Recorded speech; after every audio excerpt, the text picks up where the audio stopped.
सबै सेफ्टी ट्याङ्कमा गएर टाउको जोत्नुपर्छ भन्ने केही जरुरी छ त? शान्ति प्रक्रिया आइसकेपछि पनि के को ल्याङल्याङ गर्नु पर्यो?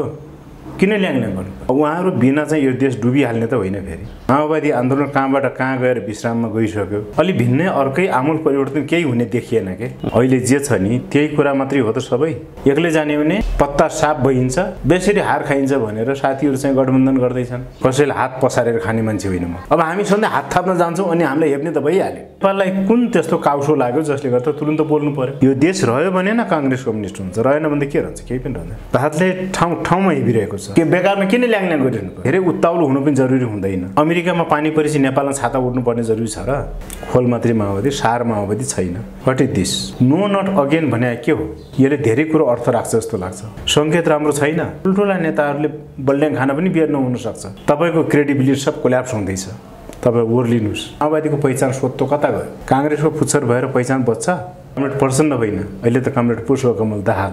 कमरेड प्रचण्ड भनेको क्रान्तिको नायक, अहिले पुष्पकमल दाहाल। क्रान्तिको नेता त अब रहनु भएन जस्तो लाग्छ मलाई। हामी त बालबालले बचेर आएका हौँ। यो अपमान हो। यो कुरा बेठिक छ। म यसको पुरै विपक्षमा छु। म आशावादी त होइन रहेछ नि। आफैप्रति विश्वास छैन म जित्छु भन्ने। हामी सिलाङ नजिक जाँदैछौँ। यसको स्थिति राम्रो छैन। यो आम जनतालाई दोष दिने कुरा होइन। मैले ड्रागन फ्रुट खेती गर्नुको पछाडि 3-4वटा कुरा छन्। आयात भएको भइ छ, निर्यात एउटा छैन। अनि त्यो भएपछि देश टाट पल्टिन्न। 40 वर्षको राजनीतिक दौरानलाई विश्राम दिएर किसानमा परिणत हुनुपर्दा कति सजिलो हुँदो रहेछ यो राजनीति छोडेर त्यतापट्टि लाग्दा? मलाई त कुनै गाह्रो होइन।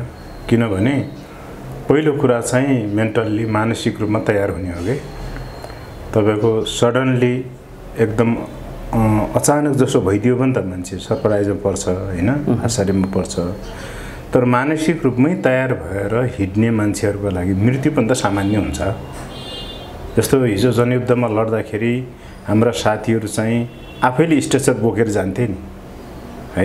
मरेपछि लास ल्याउने, घाइते भएपछि घाइते बोकेर आउने, ढोका बोकेर स्ट्रेचर बोकेर कोदालो लिएर गइन्थ्यो नि।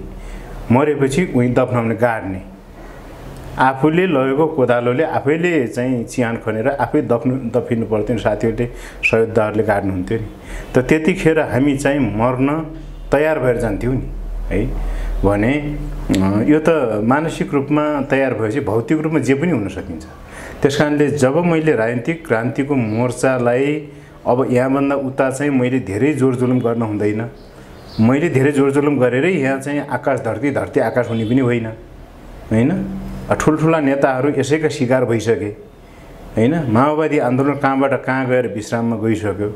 अब नयाँ सिराबाट नयाँ चाहिँ दिशा, नयाँ परिवर्तन गर्दै अगाडि बढ्ने छनक भने कतै छैन। त्यसो भनाले अब मैले चाहिँ अब अर्को भिन्न मोर्चाबाट, भिन्न फाँटबाट, भिन्न क्षेत्रबाट यो देशको जनताको लागि किन मैले काम नगर्ने भनेर मैले एकदम मानसिक रूपमा, शारीरिक रूपमा होइन सबै प्रकारले तयार भएर गइसकेपछि त तपाईको पोखरीमा मात्रै पौडी खेलिन्न के, जमिनमा पनि पौडी खेलिन्छ। जमिनमा ढुङ्गामा पनि पौडी खेल्न सकिन्छ। किनभने ढुङ्गामा पछाडि पनि चोट नलाग्ने भइसकेको हुन्छ के मान्छे हैन। हामी त बालबालले बचेर आएका हौँ र हामी कुनै अब घरानाका मान्छे पनि होइनौँ। हामी चाहिँ सामान्य किसान मजदुरका छोराछोरी हौँ। आवश्यकता पर्यो हामीले एउटा समय, एउटा कालखण्ड चाहिँ राजनीतिमा बितायौँ। आफ्नो क्षमताले जति धान्यो त्यो काम गर्यो हैन। इमानदारीपूर्वक गर्यो, सक्रिय रूपमा गर्यो, कुनै कसर बाँकी नराखेर गर्यो। त त्यहाँको काम पुरा भइसकेपछि एक ढङ्गले अब यो बीचको पिरियड जो छ यो पिरियडमा चाहिँ अलि भिन्नै अर्कै आमूल परिवर्तन केही हुने देखिएन के। अनि त्यो बेकारमा त्यहाँ किन समय खेर फाल्नु? त्योभन्दा त अर्को फाँटमा गएर त्यहाँबाट फेरि आफ्नो नयाँ सिराबाट काम गर्न सकिन्छ। नेपाल र नेपाली जनताको लागि त्यहाँबाट चाहिँ योगदान दिन सकिन्छ नि त। जो मैले अहिले सानै भए पनि गरिरहेको छु, म सन्तुष्ट छु। तपाईँ सन्तुष्ट हुनुहुन्छ? एउटा व्यावसायिक कुरा पनि भयो, यसले सन्तुष्टि दिने कुरा पनि भयो। कुनै परिवर्तनका सम्भावनाहरूलाई नदेखेपछि यो बाटोमा लागेँ भन्ने खालको तपाईँको जुन कुरा आएको छ, राजनीतिक रूपमा यो निराशाको अभिव्यक्ति होइन? होइन, एकदम होइन। कस्तो खालको? किन होइन भने हेर्नुहोस्, राजनीति भनेको यो उतार चढावमा जाने चिज हो। राजनीति सधैँ एउटैमा हुँदैन। राजनीतिक गति एउटै हुँदैन। राजनीतिक निकास पनि एउटै हुँदैन। राजनीतिक विकास पनि एउटै हुँदैन। र राजनीतिको अन्त्य र पुनरुत्थान पनि एउटै ढङ्गले हुँदैन, फरक फरक ढङ्गले हुन्छ। माओवादी जनयुद्ध जुन ढङ्गले अघि बढ्यो र नेपालको शान्ति प्रक्रियामा आयो, शान्ति प्रक्रिया आइसकेपछि तपाईँको जुन सिराबाट जुन ढङ्गले हाम्रो आन्दोलन अघि बढ्नु पर्थ्यो त्योभन्दा अलि भिन्न ढङ्गले बढ्यो। हामीले सुरुमा त एउटा ढङ्गले अपेक्षा गरेका थियौँ, तर पछि जाँदै जाँदै जाँदै गर्दाखेरि के भयो त भन्दाखेरि त्यो अलिकति अर्कै मोडतिर मोडियो। त्यहाँ मोडिँदाखेरि हाम्रा कैयौँ कुराहरू चाहिँ अब पुरानै सत्ता त हो यो, त्यसले चाहिँ त्यति धेरै कुराहरू चाहिँ नस्वीकार्ने जस्तो भयो। हिजो आम्ने सामने भएर लडेको शक्तिहरू नै त छन् अहिले, जस्तो अब शेरबहादुर देउबा प्रधानमन्त्री हुनुहुन्छ हैन, उहाँहरू नै सत्तामा हुने बेला माओवादी नेताहरूका टाउकाको मूल्य तोकिया होइन र, आतंककारी घोषित गरे, झोलाभरि टाउका ल्याउने, झोलाभरि पैसा लिने आतंककारी घोषणा गरेको होइन। जहाँ पाए त्यहाँ मार्ने, सकेसम्म जिउँदो ल्याउने, नसके मरेको या टाउका ल्याउने भन्ने कुरा त हो नि। तर अहिले चाहिँ अब त्यसरी एकाकार भएर गठबन्धन बनाएर हैन, चोचोमोचो मिलाएर काँध मिलाएर पुरै काम गरिरहेको अवस्था छ हैन। राजनीतिक परिस्थिति एउटै त नहुँदो रहेछ नि हैन। तर कुरा के हो त भन्दाखेरि त्यो गरेर फाइदा कति भयो त आन्दोलनलाई? माओवादी आन्दोलनलाई कति भयो, नेपालको कम्युनिस्ट आन्दोलनलाई कति भयो हैन।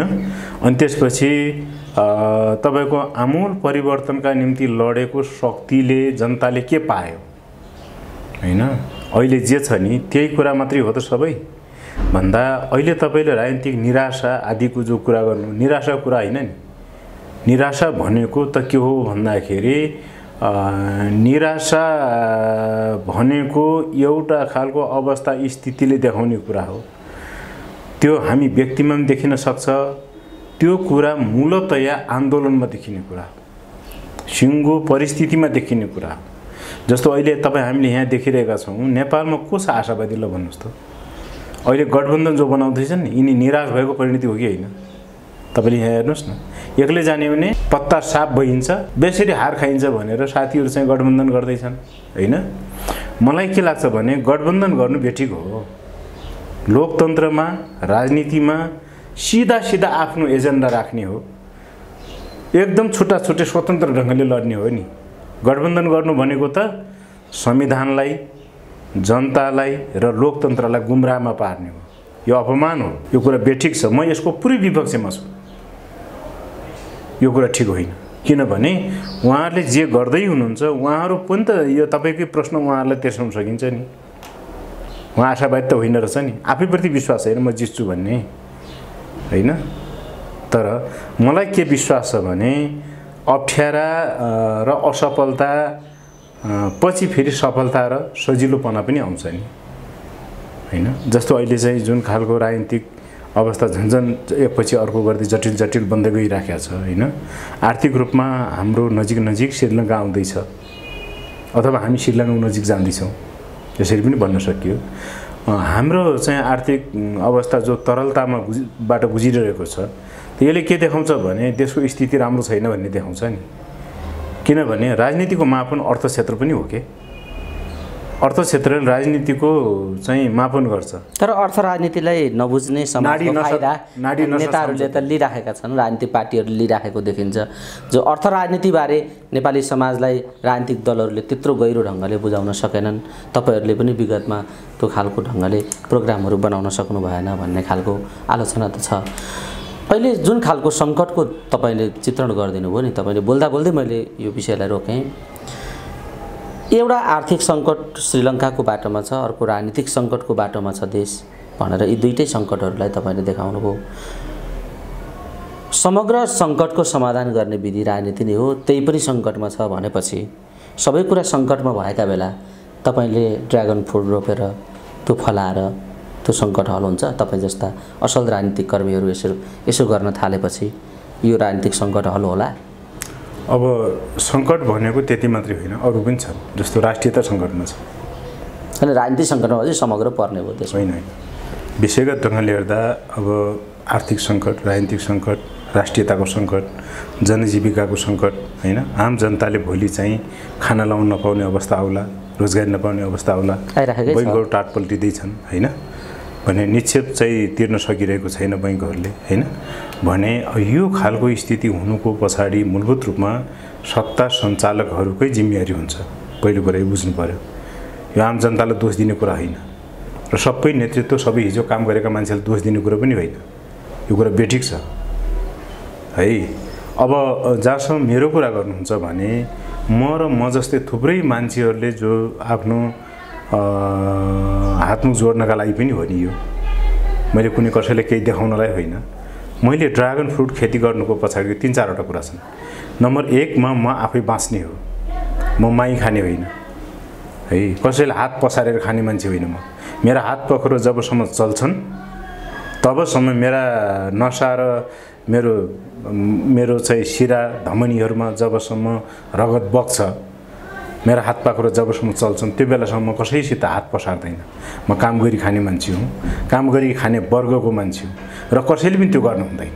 त्यसैले म जस्तै मान्छेहरूले नेपालमा ड्रागन फ्रुट, कागती, त्यसपछि अब किवी, अब अन्नबाली, तरकारी बाली हैन, मासु, माछा, अन्डा आदि जो गरिरहेका छन् त यिनीहरूले गरेर पो अझ देश बचेको छ त। यसरी बुझ्नु पर्यो कुरा। किनभने बाहिरबाट ल्याएर मात्रै कति धान्ने, आयात मात्रै गरेर बाँच्ने होइन नि। हामीले त के गर्ने हो त भन्दाखेरि हामीले त सकेसम्म चाहिँ तपाईको आफ्नै देशमा अन्तर्निर्भर आत्मनिर्भरताको स्थिति ल्याउने हो। त्यसकारणले हामी जस्तो मान्छेहरूले यतातिर होमिएर काम गरेका छौँ। ड्रागन फ्रुट लगायत थुप्रै कामहरू गर्दैछन् किसानहरू र पो देशले अलिकति सास फेरेको छ, नत्र पहिले टाट पल्टिन्थ्यो नि अझ। त्यसकारणले यसलाई त ठुलो कुरा मान्नुहोस्, तपाईँले मान्नु पर्यो हामीले। किनभने हामीले टिकाएका छौँ अझ। नत्र भने चाहिँ के हुन्थ्यो त भन्दा बाहिरबाट आएको यहाँको पैसा गएको गई। अहिले के भयो थाहा छ? उत्पादन भएन, काम गर्ने मान्छे सबै विदेश जान थाल्यो, उत्पादन भएन, पारदर्शिता छैन, अनि आयात भएको भइछ, निर्यात एउटा छैन। अनि त्यो भएपछि देश टाट पल्टिन्न। अनि अस्ति चाहिँ अर्थमन्त्रीले एउटा कुरा भन्नुभएछ, त्यो मैले चाहिँ सुने। 6 महिनामा तरकारीमा देश आत्मनिर्भर हुन्छ। के गरी हुन्छ? 6 महिना आत्मनिर्भर हुने आधारहरू के हुन्? के तर्क छ त्यसमा त्यस्तो 6 महिनामा आत्मनिर्भर हुन्छ? मलाई चाहिँ विश्वास लागेको छैन। तर हाम्रो किसानहरूले जति गरेको छ त्यसले तपाईको डुब्नै लागेकोको लागि पनि बचाउने काम त गरेको छ। आत्मनिर्भर हुन्छ यो मलाई थाहा छैन। तर तरकारीको मात्रै कुरा भएन, आम कुरामा जस्तो केही वर्ष अघिसम्म अब कुखुराको मासुमा हामी चाहिँ परनिर्भर नै थियौँ। अब अहिले आत्मनिर्भर जस्तै छौँ। माछामा पनि त्यस्तै, माछामा पनि त्यही प्रकारले आउन थालेको छ हैन। अनि त्यसै गरी भोलि के होला त भन्दा अब जस्तो अरू फलफुलहरूमा विभिन्न तरकारीहरू अरूहरूमा पनि होला। तर यसका लागि किसानहरूले पाउनुपर्ने जति सुविधा हो नि, सहुलियत हो नि, त्यो त पाएको छैन। किसानले जग्गा पाएको छैन, किसानले लोन पाएको छैन, सफ्ट लोन पाएको छैन, किसानले गर्नेले अनुदान पाएको छैन, जो नगर्ने जो आफन्त हो उसले मात्र पाएको छ। किसानले तालिम पाएको छैन, किसानले बिमा पाएको छैन, किसानले बजार पाएको छैन, मलबिउ पाएको छ हैन, किसानले मलबिउ अब यन्त्र उपकरण पाएको छैन। अहिलेको कृषि भनेको तपाईको मेकानाइज गर्ने कृषि हो नि। कृषिमा आधुनिकीकरण गर्नु पर्यो हैन। कृषिलाई जब चाहिँ यान्त्रिकीकरण आधुनिकीकरण गरिदैन नि तब चाहिँ के हुन्छ भने मान्छेले मात्रै गरे पुग्दैन खान। मान्छेलाई पुर्याएर अनि त्यसपछि बाँकी बेच्ने हो के बाहिर, आफ्नै देशमा उद्योग धन्दा खोल्ने हो, बाहिर बेच्ने हो, अनि त्यसपछि आत्मनिर्भर बनिन्छ। त्यसकारणले लोकेन्द्र विष्टले तपाईले चाहिँ अब ड्रागन फ्रुट रोपेर हुन्छ भन्ने जो प्रश्न त्यसैमा यो प्रश्न चाहिँ सुहाउँदो होइन। यो प्रश्नको ठिक उल्टो तपाईले के बुझ्नु पर्यो भने देश टाटपटले गएर तपाईहरु जस्तो मान्छेले यति गरेर अझ राम्रो भएको छ भनेर सोध्नुपर्छ। अनि ठिक छ, लोकेन्द्र विष्टलाई सक्रिय राजनीतिमा यही फोहोरी राजनीतिभित्र त्यही लोकेन्द्र जस्ता मान्छे आयो भने केही गर्न सक्थे कि भन्ने मान्छेको अपेक्षालाई मैले अब तपाईले यहाँ जोडेको कुरालाई म फेरि यहीँनिर फोहोरी भो राजनीति त यहीँनिर म के भन्छु भने म तपाईलाई एउटा प्रश्न दिन्छु। हामी 3 भाइ छौँ 4 भाइ छौँ यहाँ। यति 3-4 भाइले खाने चिज ताजा मासु र भात तरकारी सलाद सारा चिज हैन ल्याएर यहाँ टेबलमा राखेपछि केही घण्टासम्म त्यो खान लायक हुन्छ। त्यही चिज टोयलेटमा लगी राखिदिनु जति सफा पनि त्यो के हुन्छ त्यो यसको एन्सर जहाँबाट आउँछ हो त्यहीँबाटै हुन्छ। म जति शुद्ध तपाईँ जति शुद्ध भयो भने त्यो फोहोरी राजनीतिमा जाने बित्तिकै तपाईँ हामी सबै उस्तै हुन्छौँ, उही हुन्छौँ, त्यही लपेटिन्छौँ, त्यही डुब्छौँ। हामीलाई यी चोरहरू पनि त्यही ड्याङ्का मुला हुन् भनेर भन्छन्। टोयलेटलाई किचन मान्न सकिएन। हो, टोयलेटै हो, किचनै। त्यसमा हामीले सबै टोयलेटमा गएर सबै सेफ्टी ट्याङ्कमा गएर टाउको जोत्नुपर्छ भन्ने केही जरुरी छ? म यसमा चाहिँ कति पनि सहमत छैन। म किन जोत्ने? मेरो बचे खुचेको इमेजलाई बचाउने, अझ राम्रो इमेज बनाउने र धेरैलाई बनाउनका लागि मैले भिन्न मोर्चाबाट अर्को एउटा रिभोल्युसन हो यो। ठिक छ विष्टजी, यो तपाईँले भन्नुभयो, यो सकारात्मक सन्देश पनि हो। आम मान्छेहरू, बेरोजगार युवाहरू सबैलाई एउटा प्रेरणाको स्रोत पनि बन्दै हुनुहुन्छ तपाईँ।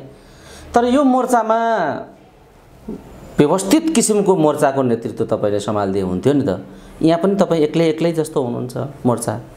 तपाईँको यो अहिलेको जुन मोर्चा छ, कृषि क्रान्तिको मोर्चा, यो किन तपाईँले यो बृहत ढङ्गले यसलाई सम्हाल्न सक्नु भएन भन्ने छ क्या? हिजो त बृहत ढङ्गले राष्ट्रिय राजनीति नेतृत्व सम्हाल्नुभयो नि त, मन्त्री हुनुभयो।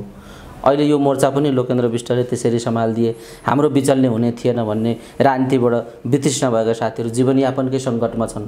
ती मान्छेहरू छटपटाइरहेका छन्। राजनीति माओवादी आन्दोलन मात्रै होइन, हिजोको 28 सालको झापा आन्दोलनदेखि 7 सालको क्रान्तिदेखि राजनीतिबाट छुटेका मान्छेहरू जीवनयापनकै सङ्कटमा, हातमुख जोड्ने समस्यामा विक्षिप्त भएको हाम्रो एनालाइसिस औषधि उपचारमा सङ्कट भयो। पहिलो कुरा हाम्रो एनालाइसिस ठिक भएन। म मन्त्री हुनु र नहुनुले निर्धारण केही गर्दैन। मन्त्री हुँदैमा सफल र दक्ष, मन्त्री नहुँदैमा असफल र अदक्ष भन्ने हुँदैन। पहिलो कुरा मैले यो करेक्सन गर्नुपर्छ भन्ने लाग्छ। म मन्त्री हुँदैमा मैले के न गरेँ। मन्त्री हुने कुरा अब एउटा पार्टीले आन्दोलनले समीक्षा गर्यो, मूल्याङ्कन गर्यो, ल एउटा दिउँ न त भन्ने प्रकारले अब सिफारिस भएको मान्छे भएँ। म लामो समय त्यहाँ काम गर्न पाइनँ, तर पनि ठिक छ, मैले त्यहाँबाट धेरै काम गर्न नपाएको अवस्था पनि हो एक। अर्कातिरबाट चाहिँ हामीले के कुरा बुझ्नु पर्यो भने हिजो माओवादी आन्दोलनमा हामीले जे जसरी धेरैभन्दा धेरै राम्रा कामहरू गऱ्यौँ त्यो त सधैँ छ। तर अहिले तपाईँले त्यही प्रकारले त्यस्तरी नै फेरि गर्नु पर्यो भन्ने कुरामा तपाईँ सर्फेसमा हुनुभयो, सतहमा हुनुभयो, गहिराइमा जानु भएन। हामी गहिराइमा पो जाँदैछौँ कि होइन? जस्तो त्यसो गर्नका लागि मैले मात्रै किन, एउटा संस्था बन्ला, सङ्गठन बन्ला, बनिरहेको छ, त्यसबाट हामी अघि बढ्छौँ। जस्तो म तपाईँलाई अब हामीले अहिले अस्ति भर्खरै जसो करिब 1-1.5 वर्षदेखि ट्राई गरेर हामीले थालनी गरेर एउटा dragon fruit producer association Nepal भनेर दर्ता गर्दैछौँ। यो 1.5-2 हप्ताभित्रै दर्ता हुन्छ। नेपालभरिका ड्रागन फ्रुट उत्पादक किसानहरूलाई हामी त्यसमा सङ्गठित गर्छौँ र अब यसलाई चाहिँ नेपाललाई ड्रागन फ्रुटमय बनाउने हो। त्यो भनेको उत्पादन, प्रशोधन अथवा प्रोडक्सन, प्रोसेसिङ र मार्केटिङ गर्ने। बाहिरकोलाई रोक्न पर्ने हुनसक्छ होइन, सरकारले रोकाउँछौँ हामी, सरकारले रोक्नु पर्यो। सरकारले रोकेन भने बाहिरबाट आउने जति हुन्छ कब्जा गर्छौँ, डिस्ट्रोय गरिदिन्छौँ। त्यो हाम्रो ताकत छ। अनि त्यसपछि हामीले हाम्रो उत्पादन जो हो त्यसलाई देशभरि फैलाउँछौँ। त्यसपछि कृषि ड्रागनबाट सह उत्पादन बाई प्रोडक्टबाट पनि अघि बढ्छौँ। दर्जन बढी चाहिँ बाई प्रोडक्ट हुन्छ यसको। त्यसपछि विदेशतिर पनि पठाउने हुनसक्छ हामीले होइन, ताजा फलफुल चाहिँ पठाउँछौँ। जस्तो नेपालको सन्दर्भमा चाहिँ 3टा कुरा अहिले छ क्या हाम्रो, ड्रागन फ्रुट छ, किवी छ अनि एभोकाडो पनि हुँदैछ। यो 3टै फलहरू विश्वका 20वटा उत्कृष्ट फलभित्र पर्छन् है। धेरै चाहिँ मेडिसिनल भ्याल्यु, न्युट्रिसनल भ्याल्यु भएका फल हुने नि, बहुगुणकारी फल हुन्।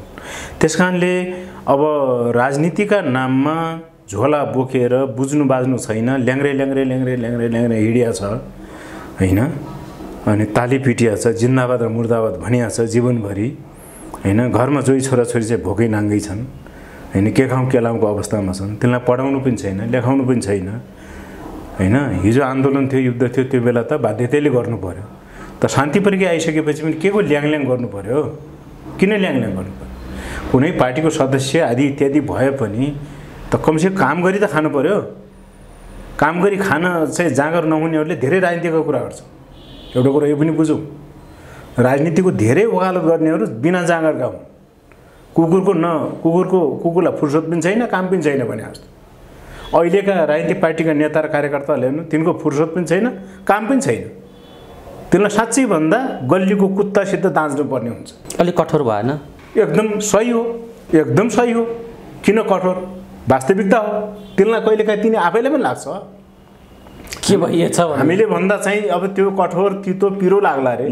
तर वास्तवमै भन्ने हो भने गल्लीको कुकुर भन्दा कति पनि फरक नभएको अवस्था छ नि त विभिन्न पार्टीका नेता कार्यकर्ताले। के कुरा गर्नुहुन्छ? अझ शहरमा खान नपाएको लुतो लागेको कुकुर जस्तो पनि जिम्मेवारी छैन। बिजोगका हिसाबले त्यस्तो पनि छ। सुन्नु न, जिम्मेवारी छैन।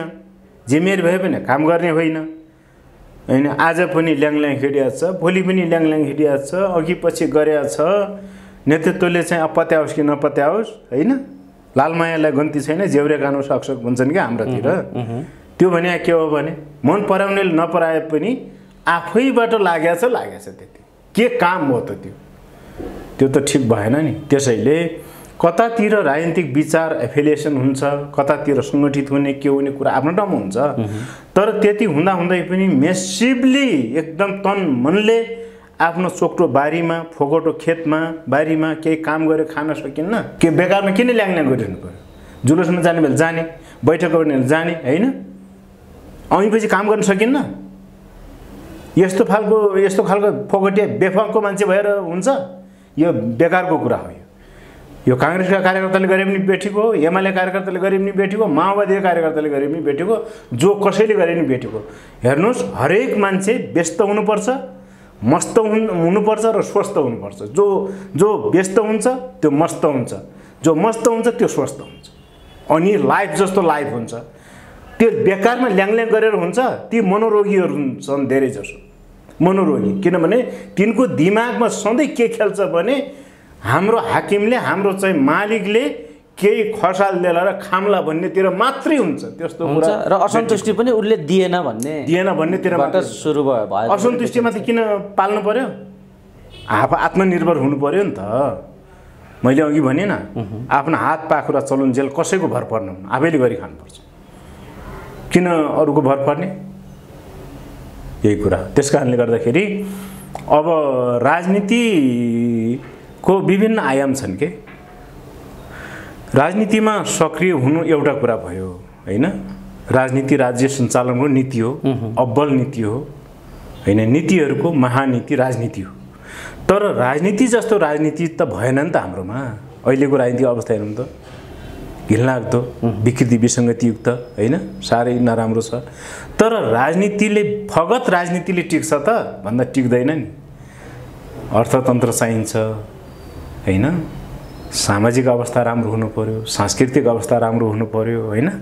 सबै कुरा मूलतया अर्थतन्त्रलाई टिकाउन, राजनीतिलाई टिकाउन, राजनीतिको बेस भनेको त अर्थतन्त्र हो नि। तपाईको हेर्नुहोस्, कुनै पनि देशको अर्थतन्त्र मजबुत छ भने राजनीति मजबुत हुन्छ। अर्थतन्त्र कमजोर छ भने तपाईको राजनीति कमजोरै हुन्छ। अहिले हामी चाहिँ गरिब छौँ र हामीले सबैले हेप्छन्। हामी चाहिँ एकदम आर्थिक रूपमा सबल भयौँ भने उत्तरका दक्षिणका समुद्रपारीका कोहीले हेप्दैन। के कुरा गर्नुहुन्छ? हामीलाई एकदम चाहिँ मजासित हाम्रो मान्यतै अर्को हुन्छ, मूल्य अर्कै हुन्छ। अब हामी सधैँ हात थाप्न जान्छौँ अनि हामीलाई हेप्ने त भइहाल्यो। मिस्टरजी, यो हामी आत्मनिर्भर हुनुपर्छ, यसमा दुई मत छैन। तर त्यतापट्टि राजनीति केन्द्रित भएन भन्ने गुनासो गर्दा गर्दै अझ बिग्रियो भन्नेतिर छ। र अहिले धेरै मानिसहरूले अन्तर्राष्ट्रिय अहिलेको पेचिलो परिस्थितिलाई लिएर नेपाल कस्तो स्थितिमा जाला भन्ने खालको विभिन्न खालको चिन्ता व्यक्त गरेको हामी सुन्छौँ। विशेष गरी चीन ताइवानको कुरा, रुस युक्रेनको कुरा, अहिले युरोपलाई त धेरै नै असर पारेको छ। अहिले चाहिँ महँगी, अमेरिका पनि महँगीमा जलिराखेको छ। र अहिले हाम्रो नजिकै छिमेकी चीन र ताइवानको द्वन्द्वले हामीलाई प्रत्यक्ष असर पार्ने छ भन्ने खालका कुराहरू पनि उठेका छन्। र छिमेकीसँगका सम्बन्धहरूलाई व्यवस्थित गर्न कुनै पनि राजनीतिक शक्तिले, नेपालको राजनीतिक शक्तिले र सत्ताले सकेन भन्ने खालको आलोचनाहरू पनि बाहिर सुन्ने गरिन्छ। तपाईँ एउटा भुक्तभोगी र अनुभवी मान्छे हुनुहुन्छ, राजनीतिज्ञ हुनुहुन्छ, बताइदिनुहोस् त अन्तर्राष्ट्रिय परिस्थिति र नेपालसँग जोडिएका सन्दर्भहरू अब कसरी अगाडि जाने देख्नुहुन्छ? पहिलो कुरा त नेपाल एउटा असंलग्न परराष्ट्र नीति अपनाएको देश हो। कहाँ के हुन्छ, कसो हुन्छ त्यतिर तुरुन्तै तरङ्गित भएर यता या उता लागिरहन पर्दैन। यो ताइवान र चीनको अथवा रुस र युक्रेनको मुद्दाहरूमा पनि नेपालले असंलग्न परराष्ट्र नीति नै अपनाउनुपर्छ है एउटा कुरा। अर्को कुरा चाहिँ के हो भने जस्तो अब नेपालले अलि अगाडिदेखि नै एकछिन नीतिलाई समर्थन गर्दै आइरहेको छ होइन। एकछिन नीति भनेपछि स्वतः संलग्नता भइहाल्यो फेरि एक ढङ्गले होइन। एकछिन नीति भने त चीनको पक्षमा लाग्यो नि होइन र। अब यो एउटा राष्ट्रिय नीतिमा जानुपर्ने हुन्छ होइन। तर हामीले यस्ता मुद्दाहरूमा तिनका अन्तर्कुन्तरका कुराहरू के छन् त्यो हुने कुरा आफ्नो ठाउँमा हुन्छ। तर हामीले सकेसम्म चाहिँ यो वा त्यो कित्तामा नउभिएर हामीले न्युट्रल पोइन्टबाट असंलग्नता नीति अपनाएर हामी जानुपर्ने हुन्छ र जसले विश्व समुदायलाई चाहिँ युद्धको धङधङीबाट अलग गर्नुपर्ने हुन्छ। र अब युक्रेन र रुसको जो लडाईँ हो त्यो भइरहेको छ, निरन्तर भइरहेको छ। त्यसमा युक्रेनको पछाडि अब अमेरिका छ होइन, सिधै अमेरिकै छ। ताइवानको पछाडि पनि त अमेरिकै छ होइन। नेपाल पछि पनि अमेरिका छ भन्छन् यहाँ अहिले। अब यसो गर्दै जाँदाखेरि जस्तो नेपालमा अब एमसीसी पास भयो, एमसीसी पास गर्दैनौँ भन्नेहरूले पनि एमसीसी पास गरे होइन। व्याख्यात्मक टिप्पणी घोषणा के आदि भन्दै विभिन्न फुँदा झुन्डाउँदै अब चाहिँ पास गरे। त्यो गरिसकेपछि अब अहिले हामीले के बुझ्नु पर्यो त भन्दाखेरि नेपाल अप्रत्यक्ष रूपमा अमेरिकाको पक्षमा भयो होइन। अप्रत्यक्ष रूपमा अमेरिकाको पक्षमा भयो। अब यतातिर एकछिन नीति भन्ने, अर्कातिरबाट अमेरिकाको चाहिँ एमसीसी पास गर्ने, अझ एसपीपी पनि आयो अझ होइन। भनेपछि नेपाल जस्तो देशले र नेपालको राज्य सत्ताले यस्ता कुरामा गम्भीर रूपमा सोच्नुपर्ने हो। ताइवान र चीनको मुद्दा या त युक्रेन र रुसको मुद्दा जो भए पनि यस्ता मुद्दामा चाहिँ उसले हल्का फुल्का ढङ्गले निर्णय गरिहाल्न हुँदैन। जस्तो तपाईँको चाहिँ युक्रेन र रुसको लडाईँ हुने बित्तिकै तपाईँको अब नेपालले बोल्यो होइन। के बोल्यो तपाईँ हामीलाई थाहा छ नि। अब त्यसरी चाहिँ तुरुन्तै जस्तो अब चाइना पनि बोलेन, भारत पनि बोलेन होइन। उनी बोलेन नि, कतै बोलेन। त नेपाललाई कुन त्यस्तो काउसो लाग्यो जसले गर्दा तुरुन्त बोल्नु पर्यो। धेरै उत्ताउलो हुनु पनि जरुरी हुँदैन। युक्रेन र रुसको लडाईँ अब भोलि हुन सक्ने सम्भाव्य ताइवान र चीनको लडाईँ आदिबाट नेपालमा आर्थिक कतिपय कुरा सप्लाई होइन, हाम्रो चाहिँ धेरै कुरामा प्रभाव पर्न सक्छ। प्रभाव परे पनि हामीले चाहिँ असंलग्न परराष्ट्र नीति नै अपनाउने हो।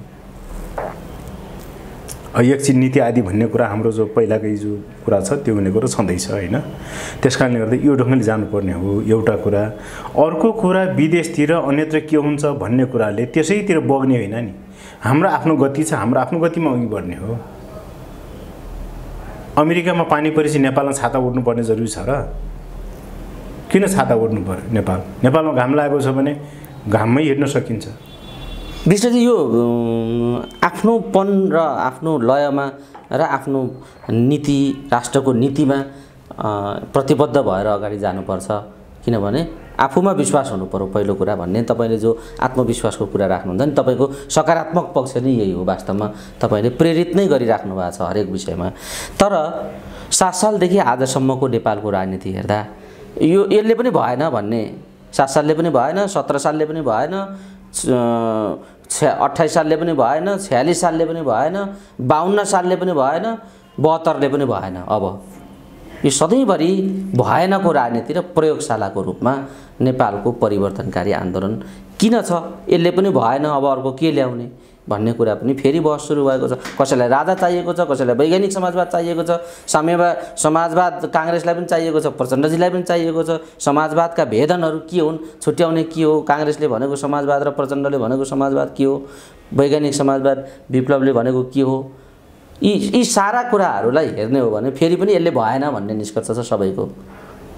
यो किन यस्तो हुन्छ? होइन, पदावली के प्रयोग गरे नेताहरूले त्योसित सरकारको विषय भएन। विषय हो कहाँ भन्दाखेरि भारत र नेपालको सम्बन्ध भनेको ठुल्दाइ र भाइको हुनु भएन के। भारतले आफूलाई ठुल्दाइ ठान्छ, हामी सानो फुच्चे भाइको रूपमा हामीलाई हेर्छ, त्यो होइन। हामी चाहिँ समान अधिकार, समान अस्तित्वका छिमेकी राष्ट्र हौँ। भूगोलको क्षेत्रफल ठुलो सानोले असर गर्दैन त्यसैले हाम्रो चाहिँ सार्वभौमिकता बराबर हुन्छ। त्यसो भइसकेपछि हाम्रो देशका चाहिँ नेताहरू मातृका प्रसाद कोइरालादेखि बीपी कोइराला हुँदै जीपी कोइराला हुँदै हैन कृष्णप्रसाद भट्टराई हुँदै अब अहिले आएर चाहिँ सुशील कोइराला हुँदै देउबासम्म आउने बेलामा काङ्ग्रेसको ढर्रा के छ तपाईँ हामीलाई सबै थाहा छ। यता आइकन तपाईँको चाहिँ पुष्पलालदेखि लिएर निर्मल लामा हुँदै अब यहाँ चाहिँ मदन भण्डारी हुँदै यहाँ आउने बेला एमालेहरूको हैन एमाले कम्युनिस्टको हालत के छ त्यो पनि हामी देखिरहेका छौँ। यतातिर आउँदाखेरि तपाईँको चाहिँ मोहन विक्रमदेखि मोहन वैद्य हुँदै हैन अब अहिले पुष्पकमल दाहालसम्म आउँदाखेरिको स्थिति पनि हामीले देखेका छौँ। मूलतया दुईटा कुरा हो। एउटा कुरा राष्ट्रियताको मुद्दामा हामी सबै एकजुट हुन सक्नुपर्छ। काङ्ग्रेस सरकारमा आउने बेलाको राष्ट्रियता फरक, एमाले राष्ट्रियतामा आउने बेलाको कुरा फरक, माओवादी राष्ट्रियतामा माओवादी र सरकारमा आउने बेलाको राष्ट्रियता फरक हुँदैन क्या, एउटै हुनुपर्छ। त्यो भनेको के हो भने कमसे कम पनि भारतसँग हुने सन्धि सम्झौताहरू सहमतिहरू हैन ती सबै कुरामा राष्ट्रियता र नेपाली जनताको हित भन्दा बाहिर कुनै पनि हालतमा केही निर्णय र समझदारी गर्न नसक्ने हुनुपर्छ शिर ठाडो पारेर। तर हाम्रा नेताहरू के गर्छन् त भन्दाखेरि जस्तो टनकपुर सन्धि आदिका कुरादेखि लिएर यहाँसम्म आउँदा जे जति भए ती सबैमा कहाँ छ त भन्दाखेरि आत्मसमर्पण रह्यो है, झुकाव रह्यो हैन, लम्बसारपना रह्यो। यो सबैले के रह्यो त भन्दाखेरि हामीले हाम्रो राष्ट्रियताको पक्षमा सिधा सिधा बोल्न सक्ने, सिधा सिधा कुरा खरो दरो रूपमा राख्न सक्ने र राष्ट्रियताको मुद्दामा चाहिँ हामी सबै एकजुट हुन सक्ने। काङ्ग्रेस कम्युनिस्ट भनेर अलग अलग होइन नि। यो देश रह्यो भने न काङ्ग्रेस कम्युनिस्ट हुन्छ, रहेन भने के रहन्छ? केही पनि रहँदैन। राजावादी पनि रहँदैन हैन, काङ्ग्रेस कम्युनिस्ट पनि रहँदैन, अरू कोही रहँदैन। त्यसकारणले चाहिँ यो अरू कसैको देश हुन्छ। त्यसकारणले चाहिँ अब यहाँ राष्ट्रियताको मुद्दामा एकजुट हुने जो वातावरण हुनुपर्ने त्यो नभएपछि, राष्ट्रिय आत्मसमर्पणवाद हावी भएपछि, नेतृत्वमा सार्वभौम सत्ताको राष्ट्रिय सम्प्रभुताको चाहिँ सवालमा नेतृत्व चाहिँ अदूरदर्शी है अनि कमजोर लुलो खालको भएपछि अब विदेशले हामीलाई हेप्ने नै भयो, विभिन्न देशले हेप्ने भयो। मूलतः हामीलाई अलि बढी यापाई चाहिँ भारतबाट छ। भारतले ठाउँमा हेपिरहेको छ, सीमा मिचिरहेको छ हैन। जस्तो महाकाली सन्धिकै कुरा, टनकपुर सन्धिकै कुरा छ, कोशी ब्यारेजकै कुरा छ हैन। जब नेपालमा पानी हुँदैन त्यो बेला स्वर सापेर सबै लैजान्छ, जब पानी हुन्छ अनि ढोका बन्द गरिदिन्छ। यस्तो पनि कुरा हुन्छ कहिले? यो त कुरा ठिक भएन नि। त्यसकारणले अब यसरी अर्काको देशमा चाहिँ अर्काको देशलाई क्रीडा स्थल बनाउने, अर्काको देशलाई चाहिँ खेलकुद मैदान बनाउने कुरा त बेठिक भयो नि। त्यसैले यो सबै हुनुको पछाडि हाम्रो सरकार र हाम्रा नेताहरू राष्ट्रियताको पक्षमा दह्रो ढङ्गले नउभिनु हो र राष्ट्रियताको सवाललाई राष्ट्रिय नीतिसँग जोडेर एउटै बनाएर नहेर्नुमा हो। त्यसकारणले गर्दाखेरि यस्ता कुराहरूमा हाम्रो चाहिँ 7 सालदेखि 7 साल भयो, त्यसपछि 17 साल भयो, त्यसपछि 28 साल भयो, त्यसपछि 36 साल भयो, 37 साल जनमत सङ्ग्रह, त्यसपछि 46 साल भयो, त्यसपछि 52 साल भयो हैन, त्यसपछि 62-63 भयो।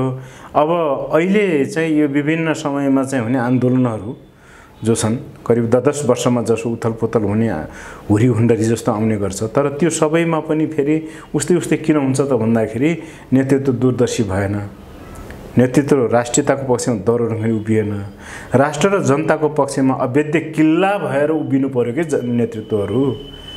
नेतृत्वहरू कस्ता भयो भने आफू सरकारमा हुने बेला एउटा खाली देख्ने भए, सरकारभन्दा बाहिर हुने बेला अर्को देख्ने भए। यस्तो त भएन नि। सरकारभन्दा बाहिर सडकमा भयो भने उही देख्नु पर्यो, सरकारमै भए पनि उही देख्नु पर्यो क्या, एउटै देख्नु पर्यो।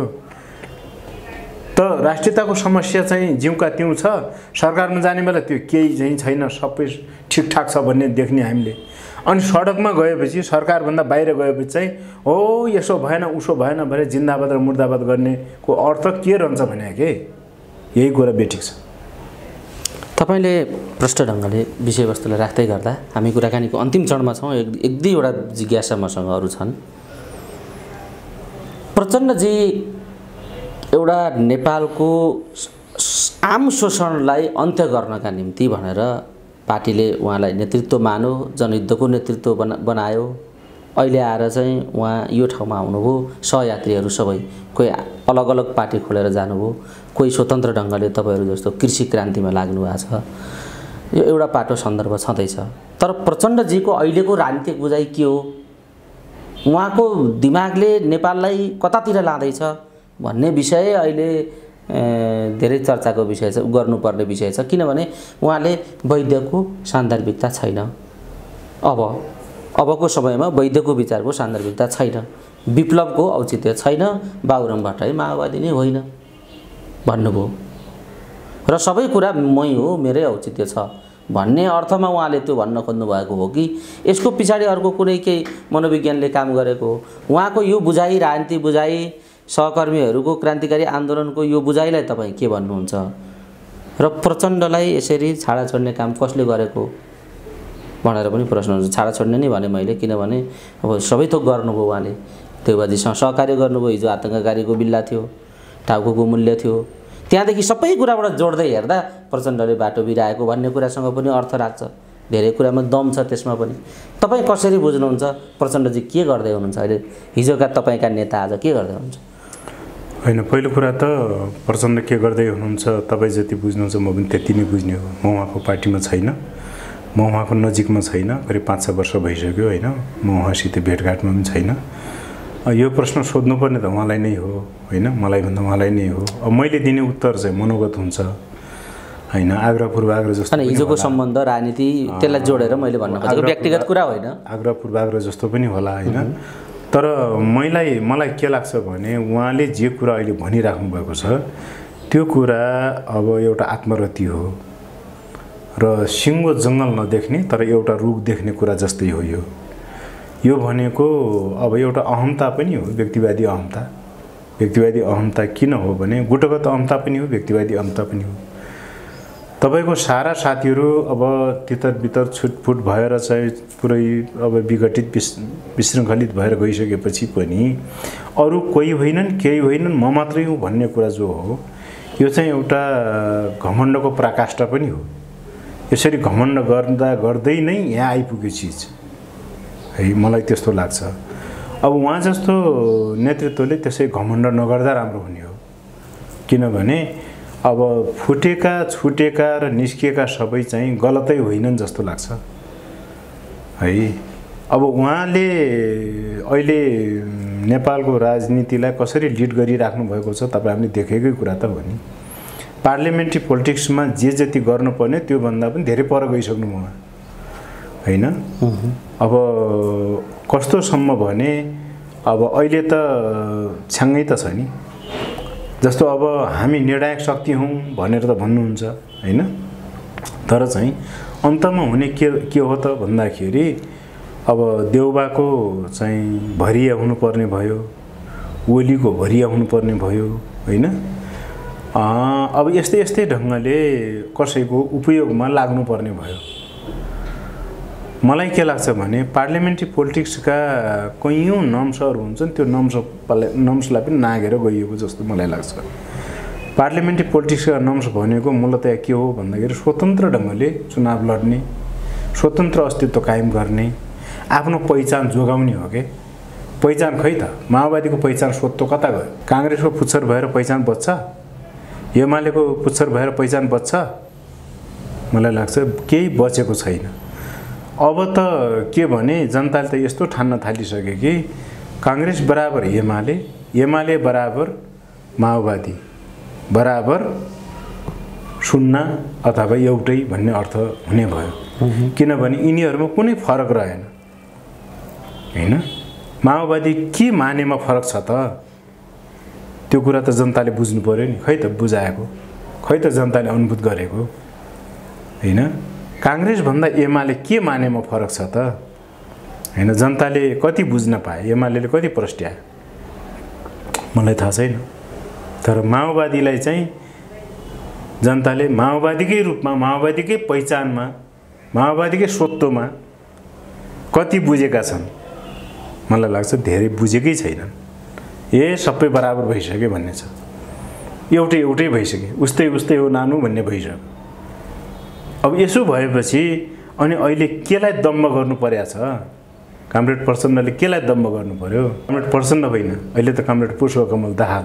कमरेड प्रचण्ड भनेको क्रान्तिको नायक, अहिले पुष्पकमल दाहाल। पुष्पकमल दाहाल भनेको पार्लियामेन्ट्री पोलिटिक्सको नेता, प्रचण्ड भनेको क्रान्तिको नेता। क्रान्तिको नेता त अब रहनु भएन जस्तो लाग्छ मलाई। त्यसकारणले उहाँले जे चाहिँ कुरा अहिले व्याख्या गरिराख्नु भएको छ, अब सबै आफै हो। वैद्य पनि होइन, बाबुराम पनि होइन, विप्लव पनि होइन, अरू कोही पनि होइन, हामी नै काफी छौँ र हामी नै सबै हौँ। हामी एउटा रुख, अरू सबै जङ्गल, जङ्गल एकदम माइनर, तर हामी चाहिँ सबै हौँ भन्ने जो एनालाइसिस अथवा दम्ब प्रस्तुत हुन्छ नि उहाँबाट, यो कुराले अहिले जुन साइज माओवादीको छ नि, तथाकथित माओवादीको, माओवादी होइन त्यो, माओवादी खोल मात्रै माओवादी, सार माओवादी छैन, त्यो अझै त्यसको साइज घट्दै जान्छ। अझ देख्नु होला। तपाईको अनुमान त्यो छ, तपाईको विश्लेषण त्यो छ, यो घट्दै जान्छ भन्ने तपाईको निष्कर्ष छ? घटिराखेको पनि छ, किनभने फुटेर गइराख्नेहरूको पनि गइराखेका छन्। यो सङ्गठन पङ्क्ति सबै यो छ। उहाँ नेपाली काङ्ग्रेससँग गठबन्धनमा हुनुहुन्छ, यो भोलि परिणामले देखाउला। तर यी कुराहरूले जनतालाई निराश बनाएको छ। नेतृत्वप्रतिको जनताको विश्वास कम हुँदै गएको अनुभूति हुन्छ। यसले परिणाम फरक किसिमको दिनेछ भन्ने कुरा धरान र धनगढी काठमाडौँले हिजोको स्थानीय निर्वाचनमा रिजल्ट देखाइ पनि सकेको छ। फेरि चुनावको मिति घोषणा भएको छ, स्वतन्त्रको लहर पनि चलेको छ। तपाईँ पनि एउटा स्वतन्त्र व्यक्तित्व हुनुहुन्छ, के देख्नुहुन्छ आउने चुनावको बारेमा, परिणाम बारेमा आकलनहरू, अनुमानहरू, विश्लेषणहरू गर्दा कस्तो देखिन्छ? निर्वाचन हुन्छ कि हुँदैन? यो नहुने चुनावको मिति घोषणा हो कि साँच्चै निर्वाचन भइहाल्यो भने यी हिजोका सङ्केतहरूले आउने निर्वाचनलाई कसरी प्रभाव पार्ला? यसलाई कसरी हेर्नुहुन्छ विष्टजी? हामी कुराकानी होइन, निर्वाचन त घोषणा गरिसकेपछि हुनुपर्ने हो, गर्नुपर्छ होइन, हुने त केही होइन, तर घोषणा गरिसकेपछि हुनुपर्ने हो। तर हुनुपर्ने हो भन्दै गर्दा अब यहाँ राजनीतिक पार्टीहरूका आफ्ना हिसाब किताब होलान्। जस्तो पद भागभण्डा भएको छैन होइन, कति सिट कसले लिने भन्ने भएको छैन नि, त्यहाँ हुने लडाइँ त बाँकी नै छ। गठबन्धनभित्र पनि भागभण्डा मिलेको छैन। एमाले विचार मिल्नेसँग गठबन्धन गर्ने, अरूसित नगर्ने भनिरहेको छ होइन। ऊ पनि प्रष्ट छैन, ऊ पनि प्रष्ट एक ढङ्गले छैन भने पनि भयो। अब यसो गर्दै जाँदैन मलाई के लाग्छ भने अहिले भर्खरै अब यति र उति भनिहाल्न त खोलामा माछा बाहिर बिला लगा जस्तो हुन्छ, अहिले परै छ त्यो। तैपनि यति भन्न सकिन्छ कि अहिले जुन ढङ्गले अब स्वतन्त्र उम्मेदवारहरू होइन, पश्चिम, मध्य र पूर्वको होइन, हर्क, बालेन र पश्चिमको के हमालजी, उहाँहरूको कुरा मात्रै नभइकन यो जनताको एउटा सेन्टिमेन्ट हो। जनता कस्तो सेन्टिमेन्टमा पुगेको छ भन्दा त्यो एउटा चाहिँ विगत स्थानीय तहको निर्वाचनमा चाहिँ स्वतन्त्रको एउटा हाई भयो। अहिले एउटा नारा आइरहेको छ, तपाईँहरूले सुन्नुभएको छ होला, नो नट अगेन भन्ने। What is this? No not again भने के हो? यसले धेरै कुरो अर्थ राख्छ जस्तो लाग्छ। हुन त यो प्रायोजित पनि हुनसक्छ, तर चाहिँ कुरा के हो भन्दा मान्छेहरू चाहिँ जनताको ठुलो हिस्सा आजित भएको छ कि चुनिया छ पठा छ केही हुन्न, चुनिया छ पठा छ केही हुन्न, चुनिया छ पठा छ कि डोकोमा पानी भरे जस्तो भयो कि। डोकोमा पानी भरे कहिले भरिन्छ? कस्तो कुरा? अनि डोकोमा पानी किन भर्ने भन्ने होला के अब जनताको कुरा होइन। एउटा हिस्साको चाहिँ नो नट अगेन भनेको त्यस्तो पनि हो कि जस्तो लाग्छ। सङ्केत राम्रो छैन। मलाई के लाग्छ भने ठुल्ठुला नेताहरूले बल्ड्याङ खाना पनि बियर नहुन सक्छ। ठिक छ, तपाईले यसको प्रक्षेपण यो कुराले के देखाउँछ त भन्नुहुन्छ भने पोलिटिकल्ली आफ्नो फ्युचर सेभ गर्ने ढङ्गले जो नेताहरू लाग्नु भएको छ नि, यो उल्टो ब्याकफायर हुने सम्भावना छ। यसको चाहिँ ब्याकफायर आफैतिर हुन पनि सक्छ होइन। त्यसैले अब नेतृत्वहरूले आफूलाई चाहिँ निकै सुरक्षित गर्नका लागि, जस्तो प्रचण्ड नै कहाँबाट लड्ने भन्ने कुरा चर्चामा आइरहेको छ नि 4-5 ठाउँबाट 4-5 चर्चा आइरहेको छ भन्छन् मिडिया एक ठाउँहरुका नाम आइरहेको नाम आइरहेको छ कहिले धनुषा कहिले सिन्धुली कहिले रोल्पा यस्ता कुराहरु आइरहेको ठाउँ आइरहेछन् अब कहाँ हो त अब उहाँले पनि सुरक्षित महसुस गरिराख्नु भएको छैन कि चितवनबाट अब हुँदैन भन्ने कुरा पनि देखिन्छ फेरि चितवन नै मुख्य हो भन्ने पनि देखिन्छ हैन तर उहाँले ढुक्कका साथ उहाँ र उहाँको पार्टीले अथवा अझ यति भनौँ उहाँको किचन क्याबिनेटले के पारित गर्ने हो यहाँ त किचन क्याबिनेटको कुरा छ पार्टी सेन्ट्रल कमिटीको कुरा छैन यहाँ त माओवादी पार्टीभित्र गुट उपगुट झुण्डहरू कति बग्रेल ती सहस्र छन् नि अनि त्यसो भएपछि प्रचण्डलाई अब केही गरी बैतरनी पार गराउने जुन गुटले जुन उपगुटले जुन झुण्डले जुन किसिम क्याबिनेटले पास गर्छ अनि त्यतैतिर उहाँले निर्णय गर्ने होला